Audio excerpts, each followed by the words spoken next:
It's a great occasion. We're here to honor Larry and Paula and their 50th anniversary. And I just want to say a few things. So y'all just bear with me just for a second. All right. You pull out the note.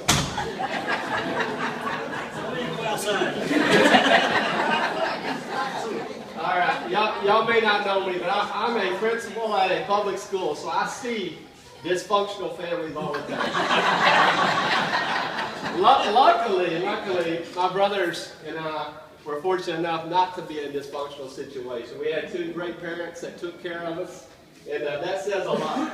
In 50 years of staying together, I had to really think about this for a while to come up with some things, how they could stay together for 50 years. So I came up with some things that just kind of dawned on me while they made it. Here we go.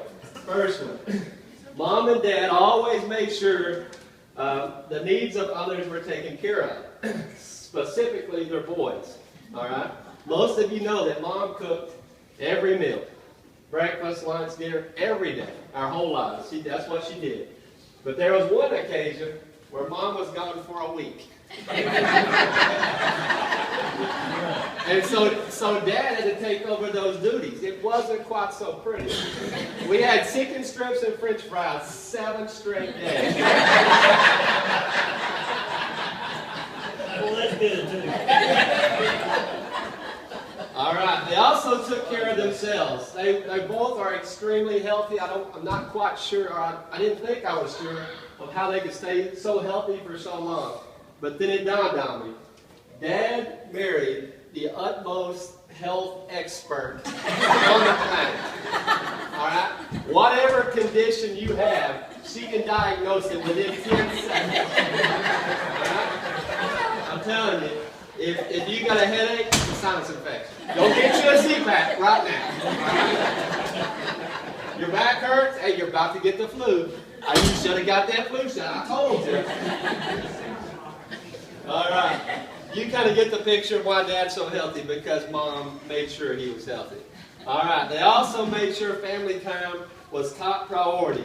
Okay. They didn't let work get in the way of us. They also didn't let hobbies get in the way of us. Matter of fact, they didn't have many hobbies. Dad was so bad at golf. All right? When he would come back, we would check him for ticks because he was always out in the wilderness. And it was usually too hot for him to go rough. It was usually too hot for them to go golf, so we were pretty much top priority, so we appreciated that. All right, if we went somewhere, we always went together. All right? When we were all kids, we packed into this blue Pinto. I'm not sure how 3 of us and all of our stuff fit into a blue Pinto, but we did. It was amazing. We also spent some trips traveling a brown station wagon that we often called Dookie. We'd all pile in Dookie and go on a trip. But there was one. He's getting nervous now. We also had an extended cab. Is it Ford or Chevrolet pickup? Extended cab Ford pickup. Mom, I think, and Gina was taking us on a birthday party at McDonald's. That was big time back in our day. We all went to McDonald's for a birthday party. And there was probably, Gary was probably in there. No telling, there was lots of kids in the back of that. We didn't have to buckle up back then. We were all just piled back there. Well, the cops pulled us over as we were coming down the highway. We were excited, but we were also going, what in the world is going on? They thought Mom was intoxicated. She was weaving in and out of the truck. But we do appreciate the fact that we all went together. Again, we were top priority. They made sure we all traveled together. It was a cool thing. All right. Let's see. Next on the list. They were also special because they gave us the freedom to make mistakes, and that we could learn from and be loved through those mistakes. My dad was a heck of a farmer, all right? And sometimes we weren't, okay? Lance would usually question every single task that Dad gave. He would always go, why are we doing this? Are you just giving us stuff to do to keep us busy? Yes.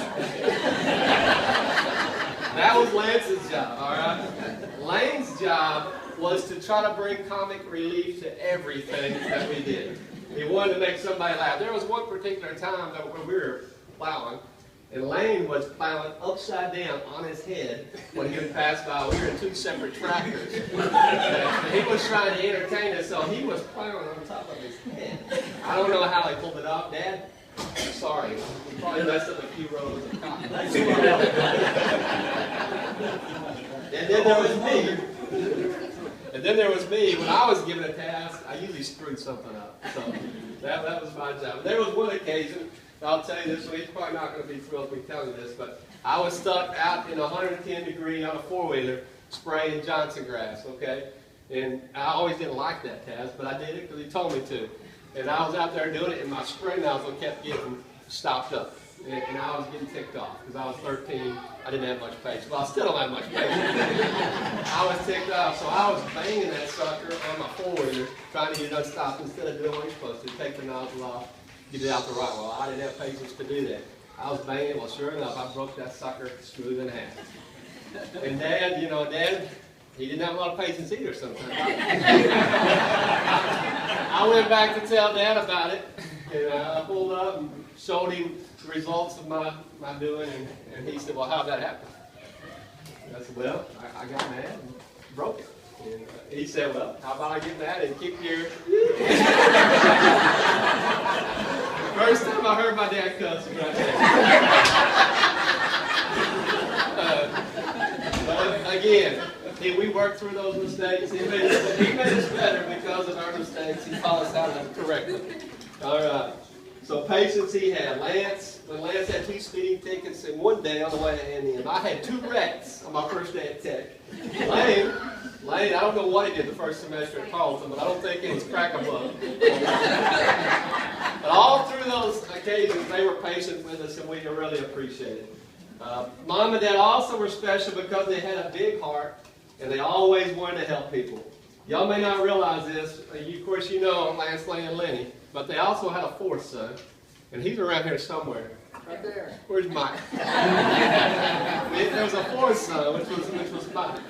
And it was no surprise to see Mike drive up on a regular basis in his El Camino with the music player, and usually maybe a shirt off, one leg out the window. That was typical, and that was sometimes difficult for a conservative mom.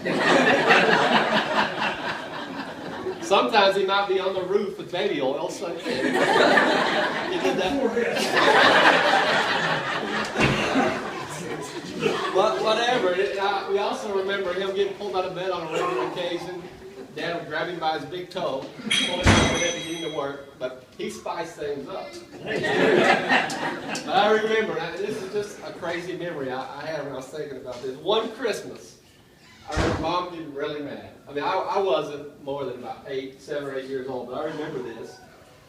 Y'all probably remember this. But that year, Mike got Dad a poster of a swimsuit model. It was a good Y'all should see the look at our face when Dad opened up a swimsuit model. This conservative, Morrow. All right, that was pretty good, but then Dad gave him this gift. It was a box of Copenhagen. I've always wondered what happened with that poster, though. Me too.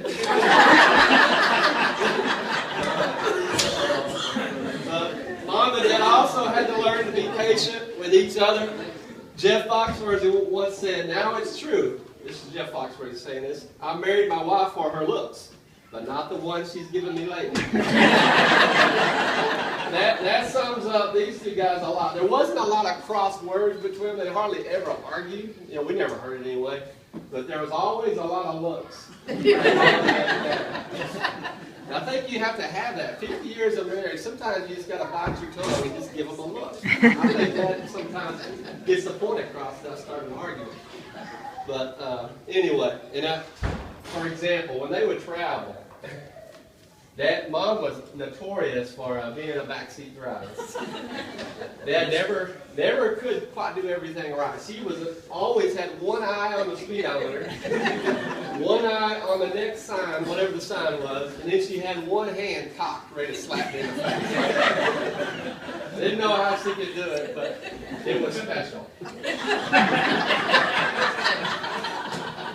All right. In 2001, they became Granny and Granddad. Granny and Granddad. They became grandparents. And there's 8 or 9 of them. I don't even know. I lost count too. But there's a bunch of them. And then everything changed. No longer were top priority. Now the grandkids are top priority. No doubt about it. But they have shifted gears, and they're pretty special with their grandkids too. So we appreciate that. But 50 years is a great example of 2 people working together, sacrificing. It always takes 2. 2 people working together and sacrificing and doing things necessary to make it work. And we appreciate the great example they were for us. And I know we appreciate all you guys supporting them all through the years. And we thank y'all for being here and sharing this time with us. So let's give Larry and Paul a hand.